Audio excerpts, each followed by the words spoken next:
శ్రీ మహాగణాధిపతయే నమః శ్రీమాత్రే నమః మాచిరాజ్ భక్తి ప్రేక్షకులందరికీ నమస్కారం.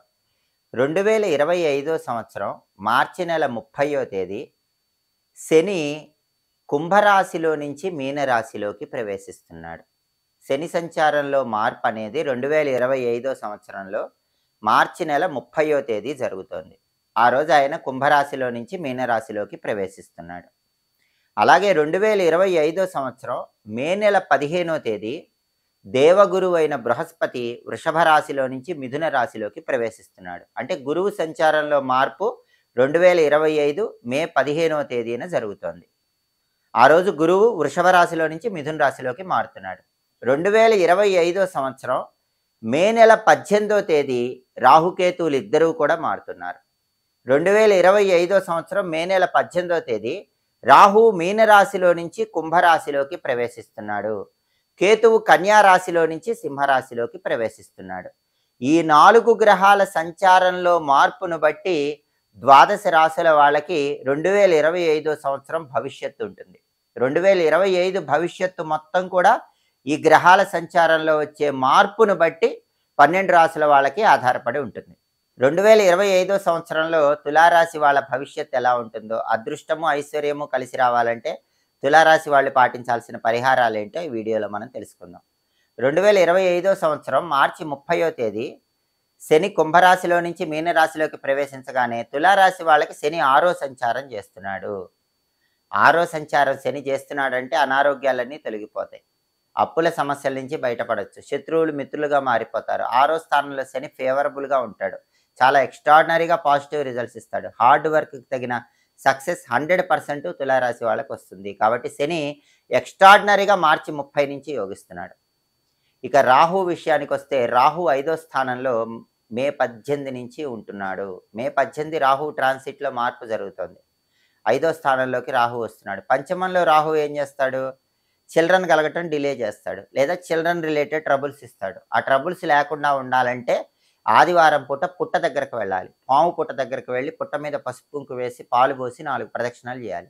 ఇలా మే 18 తర్వాత నుంచి తులారాశి వాళ్ళు ఆదివారం పుట్టకు పూజ చేస్తే పంచమ రాహు దోషం తొలగిపోతుంది. చిల్డ్రన్ రిలేటెడ్ ప్రాబ్లమ్స్ ఏవి ఉండవు. అలాగే దుర్గాదేవి ఆలయ దర్శనం చేసుకోవాలి. దుర్గాదేవికి ఆదివారం పూట కుంకుమ పూజలు చేయించుకుంటే కూడా ఈ పంచమ రాహు దోషం నుంచి తులారాశి వాళ్ళు బయటపడవచ్చు. మే 18 కేతువు కూడా ట్రాన్సిట్లో మార్పు జరుగుతుంది. ఆ రోజు కేతువు 11th హౌస్లోకి మారుతున్నాడు. 11వ ఇంట్లో కేతువు ఉంటే స్పిరిచువాలిటీ ఎక్సలెంట్గా ఉంటుంది. మే 18 నుంచి స్పిరిచువల్గా తులారాశి వాళ్ళు వేరే లెవెల్కి వెళ్ళిపోతారు.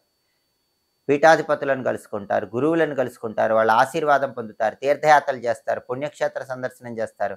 స్పిరిచువల్ వైపు ట్రావెల్ స్టార్ట్ అవుతుంది. స్పిరిచువల్గా ఎక్స్ట్రాడినరీ లెవెల్కి వెళ్ళిపోతారు. కాబట్టి కేతువు ఫేవరబుల్గా ఉన్నాడు. ఇక గురువు విషయానికి వస్తే తులారాశి వాళ్ళకి గురువు భాగ్యస్థానంలోకి మారుతున్నాడు. 9వ ఇంట్లోకి వెళ్తున్నాడు. 9వ ఇంట్లోకి గురువు వెళ్ళటం వల్ల ఏం జరుగుతుందంటే భాగ్యంలో గురువు ఆకస్మిక ధనలాభాన్ని కలిగింపజేస్తాడు. కాబట్టి తులారాశి వాళ్ళకి భాగ్యంలో గురువు అన్ఎక్స్పెక్టెడ్గా విపరీతంగా మనీ ఇస్తాడు. పూర్వజన్మ పుణ్యం కలిసి వచ్చి కెరీర్ ఆస్పెక్ట్లో టాప్ లెవెల్కి తీసుకెళ్తాడు. ఫ్యామిలీ వైజ్ కూడా ఉన్న ట్రబుల్స్ అన్నీ క్లియర్ అయిపోయి ఫ్యామిలీలో కంప్లీట్గా హ్యాపీనెస్ ఉంటుంది. అంటే తులారాశి వాళ్ళకి 2025లో మే 18 తర్వాత అవుట్ ఆఫ్ 4 ప్లానెట్స్ 3 ప్లానెట్స్ ఫేవరబుల్గా ఉన్నాయి. 6వ స్థానంలో శని ఫేవరబుల్, 11వ స్థానంలో కేతువు ఫేవరబుల్, 9వ స్థానంలో గురువు ఫేవరబుల్, ఒక్క రాహువే ఫేవరబుల్ లేడు. 3 గ్రహాలు యోగిస్తున్నాయంటే 2025 భవిష్యత్తు తులారాశి వాళ్ళకి అద్భుతంగా ఉందని చెప్పుకోవచ్చు. రాహుకి రెమెడీస్ చేసుకోండి, అదృష్టాన్ని ఐశ్వర్యాన్ని అందిపుచ్చుకోవచ్చు. జ్యోతిష శాస్త్ర పరంగా జాతక చక్రములో ఉన్నటువంటి గ్రహాలను బట్టి మహాదశలు అనేటటువంటివి జరుగుతూ ఉంటాయి. ఆ మహాదశను బట్టి వ్యక్తి భవిష్యత్తు నిర్దేశించడం జరుగుతుంది. దీన్ని గ్రహచారము అనే పేరుతో పిలుస్తారు. అదేవిధంగా మీరు పుట్టినప్పుడు చంద్రుడు ఏ రాశిలో అయితే ఉంటాడో దాన్ని మీ జన్మరాశి అంటారు. ఈ జన్మరాశిని బట్టి భవిష్యత్తు చెప్తే దాన్ని గ్రహచారం అని కాకుండా గోచారం అనే పేరుతో పిలుస్తారు. వ్యక్తిగత జాతక చక్రములో గ్రహాల దశలు, అంతర్దశలు, ప్రత్యంతర్దశలను బట్టి భవిష్యత్తు చెప్తే దాన్ని గ్రహచారం అంటారు. అలా కాకుండా పుట్టినప్పుడు చంద్రుడు ఏ రాశిలో ఉన్నాడో దాన్ని బట్టి జన్మరాశి తీసుకొని జన్మరాశికి గ్రహాలు ఎలా ఉన్నాయి, జన్మరాశికి రాహువు కేతువు గురువు శని ఎలా ఉన్నారు అని దాన్ని బట్టి ఫలితం చెప్తే దీన్ని గోచారం అంటారు. ఎప్పుడైనా సరే వ్యక్తి భవిష్యత్తు గ్రహచారము, గోచారము రెండిటి బట్టి ఆధారపడి ఉంటుంది. గ్రహచారం 60% ఫలితాలనిస్తుంది.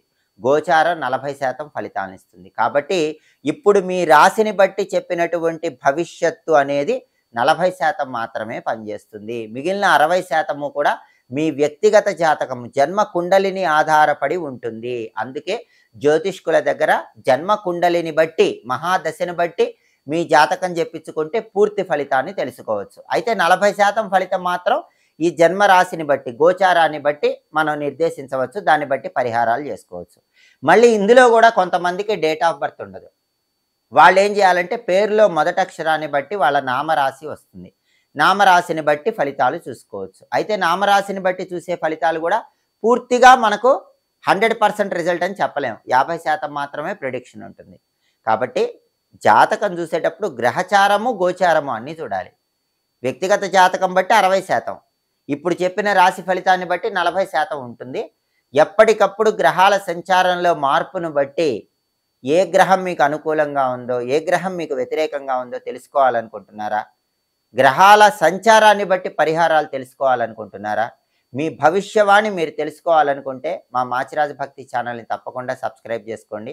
మా వీడియోస్ మీకు నచ్చినట్లయితే మా ఛానల్ని లైక్ చేయండి, కామెంట్ చేయండి. మా ఛానల్ వీడియోస్ 10 మంది మిత్రులకు షేర్ చేయండి. మా ఛానల్ని సబ్స్క్రైబ్ చేసుకోండి. పక్కనున్న బెల్ సింబల్ నొక్కటం మాత్రం మర్చిపోకండి. సర్వే జనాః సుఖినో భవంతు. స్వస్తి.